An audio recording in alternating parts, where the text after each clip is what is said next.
નમસ્કાર, બેનિફિટ બુલેટિનમાં આપનું સ્વાગત છે. હું છું મહેશ. નજર કરીએ અત્યાર સુધીના મહત્વના સમાચારો. આવનારા દિવસોમાં ગુજરાતમાં વધી શકે છે ઠંડીનો પારો. ઉત્તર ભારતના કેટલાક રાજ્યોમાં પારો 0 ડિગ્રીની નજીક પહોંચ્યો. ત્યારે બીજી તરફ દક્ષિણના રાજ્યોમાં હવામાન વિભાગે વરસાદની આગાહી કરી છે. ગુજરાતમાં થોડા દિવસના વિરામ બાદ ફરી ઠંડીનો પારો વધી શકે છે.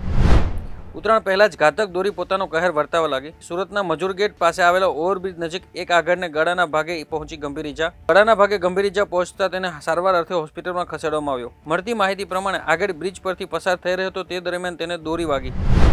રાજકોટ એસઓજીની ટીમે બોડી ચોકડી નજીક રહેણાંક મકાનમાંથી મેફેડ્રોન ડ્રગ્સ સાથે 2 લોકોને ઝડપી પાડ્યા. આરોપીઓ પાસેથી ડ્રગ્સ, રોકડ સહિત 5.54 લાખનો મુદ્દામાલ કબજે કરાયો. ઝડપાયેલા બંને આરોપીઓ અગાઉ પણ પોલીસ ચોપડે નોંધાઈ ચૂક્યા છે.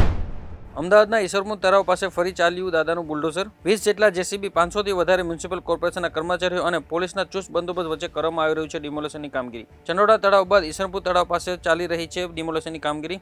1000થી વધુ લોકો વિરુદ્ધ કરવામાં આવી રહી છે કામગીરી. તો આ હતા અત્યાર સુધીના મહત્વના સમાચાર. આવા સમાચારો જાણવા માટે જોડાયેલા રહો બેનિફિટ ન્યૂઝ.